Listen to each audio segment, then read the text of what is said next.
പട്ടീനെ തടവി തടവി ഇരിക്കുവാണ്. എല്ലാവരും നല്ല ഹാപ്പി ആയിട്ട് അടിച്ച് പൊളിച്ച്. കാരണം ഇവിടെ കാണാൻ ഒരുപാട് കാഴ്ചകളുണ്ട്. കണ്ടാലും തീരുന്നില്ല കേട്ടോ. ഒരുപാട് സമയത്തേക്ക് ഒന്ന് ചുറ്റിക്കറ ഒരു ദിവസം പോകും കേട്ടോ. ഇതിൻ്റെ അകത്ത് കയറി കഴിഞ്ഞാൽ ഒരു ദിവസം കാണാനുള്ള കാഴ്ചകളെല്ലാം ഇതിനകത്ത് തന്നെ ഉണ്ട്. പിന്നെ 3 പാർട്ടായിട്ട് ഇട്ടതെന്ന് വെച്ച് കഴിഞ്ഞാൽ വീഡിയോ ഒരുപാട് ലെങ്ത് ആയിപ്പോയതുകൊണ്ടാണ് 3 പാർട്ടായിട്ടാണ്. ബുദ്ധൻ്റെ അടുത്തൊരു ഇതാണ് കേട്ടോ. ഇതിൻ്റെ അകത്ത് ഇത് കൊള്ളാമല്ലേ, ചൈനീസ് സിനിമകളിലൊക്കെ കാണുന്ന പോലെ ഉണ്ട്. എല്ലാം നല്ല ഭംഗിയുണ്ടല്ലേ. സിനിമകളിൽ കാണുന്ന കാഴ്ചകളൊക്കെ ഇപ്പം നേരിട്ട് കാണാൻ പറ്റിയ അതൊരു ഭാഗ്യമാണ്. ഇവിടെ നിന്ന് ഈ മരങ്ങൾ തന്നെ വെറൈറ്റി അല്ലേ, കാണാൻ ഒരു പ്രത്യേക ഭംഗിയുണ്ടല്ലേ. പക്ഷെ ഇവിടെ വെളിയിലോട്ട് കാണാൻ നല്ല ഭംഗിയാണ്. കാരണം ഇത്രയും പൊക്കത്തിലാണ് നിൽക്കുന്നത്. ഇവിടുന്ന് താഴോട്ട് പോയിക്കുന്ന ഒരു പ്രത്യേക ഒരു ഭംഗിയുണ്ടല്ലേ ഇതിനെല്ലാത്തിനും. ഇവിടെ എല്ലാവരും തകർത്തുനിന്ന് ഫോട്ടോ എടുക്കുവാണ് കേട്ടോ. അവർ ഫോട്ടോ എടുക്കുന്നു. അവർ പ്രൈവസിലോട്ട് നമ്മൾ കടന്നില്ലണ്ട. പിന്നെ അതിനകത്തോട്ട് പോയി നോക്കാം. ഇവിടെ എല്ലാം അതിനകത്തും ബുദ്ധൻ തന്നെ ഉള്ളത്, പ്രത്യേകിച്ച് അങ്ങനെയൊന്നുമില്ല. അവന് ഫോട്ടോ എടുക്കുന്നത് ഇഷ്ടപ്പെട്ടില്ല അങ്ങോട്ട്. അവൻ്റെ പെണ്ണിനെ ഫോട്ടോ എടുക്കുന്നത് വിചാരിച്ചിട്ടാണ് അത്. റെയിൻ കോട്ടൊക്കെ ഇട്ടുവന്നു കേട്ടോ. മഴ ചെറുതായിട്ട് ചാറുന്നുണ്ട് ഇടയ്ക്ക്. അതുകൊണ്ടായിരിക്കും റെയിൻ കോട്ട് ഇട്ട് ആൾക്കാരെത്തിയത്. ഇവിടെ തകർത്ത് വെച്ച് ഫോട്ടോ എടുപ്പാണല്ലോ.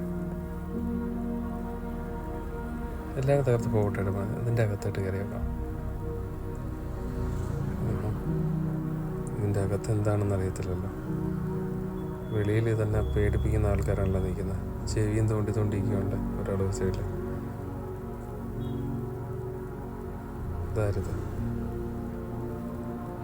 6 പാക്ക് ബോഡിയൊക്കെയാണ്. ആള് ജിമ്മനാണെന്ന് തോന്നുന്നു കേട്ടോ. എന്തായാലും അകത്തോട്ട് ഡ്രാഗണുണ്ട് സൈഡിൽ. താമരപ്പൂണ്ട്. ഡ്രാഗണിൻ്റെ വായിക്കകത്ത് എന്തോ ഇരിപ്പുണ്ട്. എന്തായാലും മുകളിലൂടെ ഇറക്കും. സൈഡിൽ ചെടികളുണ്ട്. ഇതിൻ്റെ അകത്തെല്ലാം പേടിപ്പിക്കുന്ന ആൾക്കാരുണ്ടല്ലോ ഉള്ള. ബുദ്ധനുണ്ട്. ഇതൊക്കെ എന്താണെന്ന് ചോദിച്ചു കഴിഞ്ഞാൽ പറയാൻ എനിക്ക് ഒരിതുമില്ല കേട്ടോ. പക്ഷേ മഹാവിഷ്ണുവിനെ പോലെയാണ് എനിക്ക് ബുദ്ധനെ കാണുമ്പോൾ തോന്നുന്നത്. എന്തായാലും ഇവിടെ കാണാൻ നല്ല രസമുണ്ട് കേട്ടോ. അതിൻ്റെ അകത്ത് മുകളിലോട്ടൊന്നും കയറി പോകാൻ പറ്റുമെന്ന് എനിക്ക് തോന്നുന്നില്ല. ചുമ്മാ കെട്ടി വെച്ചാൽ മുകളിലോട്ട് പോകാൻ വഴി ഉണ്ടാവുമെന്ന് അറിയത്തില്ല. നമുക്കെന്തായാലും പ്രവേശനമില്ല. കുബേർ കുഞ്ചിയുണ്ട്. എവിടെ പോയാലും ഇതും കാണും കേട്ടാ. ബുദ്ധൻ്റെ കൂടെ കുബേർ കുഞ്ചി. ഇനി നമുക്ക് പുറത്തോട്ടിറങ്ങാം. അവിടെ പ്രത്യേകിച്ച് ഒന്നുമില്ല. ചെരുപ്പ് അകത്തോട്ടിട്ട് പോകാൻ പറ്റില്ലായിരുന്നു. ഇനി പുറത്തിറങ്ങി പുറത്തെ കാഴ്ചകൾ കാണാം. ഇവിടെ കാണാൻ ഒരുപാടുണ്ട്. അങ്ങോട്ടേക്ക് കിടക്കാം. നല്ല തണുത്ത കാറ്റടിക്കുന്നുണ്ട് കേട്ടോ. നടന്നു പോട്ടെ.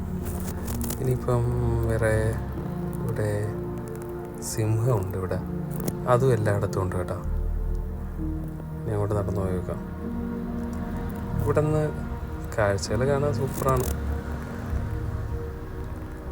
കുബേർ കുഞ്ചി ഇവിടെ ഉണ്ടല്ലേ.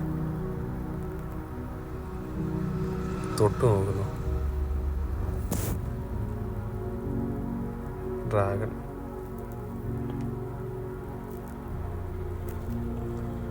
ഡ്രാഗണൊന്നും രക്ഷയില്ലല്ലേ. എല്ലായിടത്തും ഡ്രാഗണുണ്ട്. സ്നേക്ക് ഡ്രാഗണാണെന്ന് തോന്നുന്നു എനിക്ക്. സൈഡിലെല്ലാം പടങ്ങൾ. സിംഹം ഇതൊക്കെ എല്ലായിടത്തും. സിംഹം തന്നെ അങ്ങോട്ട് നടന്നു പോകാൻ എന്തോ കാണുന്നു.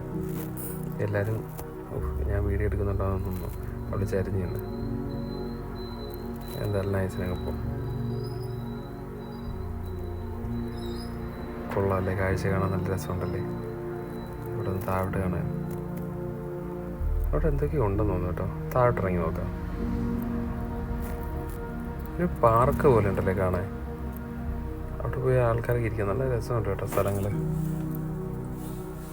എന്തായാലും ഒരു തവണയെങ്കിലും വന്ന് വിയറ്റ്നാം കാണാത്തത് നഷ്ടമാണെന്ന് ഞാൻ പറയത്തില്ല കേട്ടോ.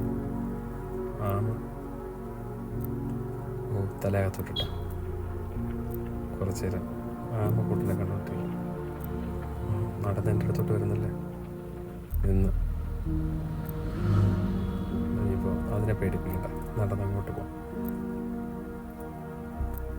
പക്ഷെ വിയറ്റ്നാമിൽ ഒരു തവണയെങ്കിലും വരേണ്ടത്. സത്യം പറഞ്ഞു കഴിഞ്ഞാൽ നിങ്ങളുടെ ലൈഫിൽ ഏറ്റവും കൂടുതൽ മിസ് ചെയ്യുന്ന സ്ഥലമായിരിക്കും ഇത്.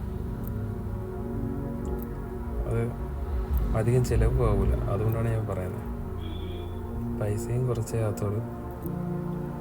ജീവിതം ഒന്ന് എൻജോയ് ചെയ്യണമെന്ന് വിചാരിക്കുന്നവർക്ക് ഒരു തവണയെങ്കിലും വന്ന്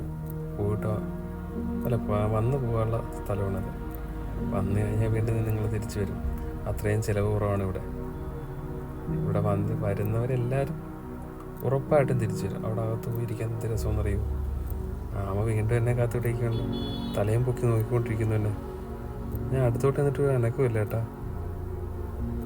ഇത്ര അടുത്ത് നിന്നിട്ട് ഒരനക്കമില്ല, നോക്കിക്കൊണ്ടിരിക്കുന്നു എന്നെ. നല്ല രീതിയിൽ നോക്കുന്നു. ടാറ്റാ. ഇനി പിന്നെ എപ്പോഴെങ്കിലും കാണാം കേട്ടോ.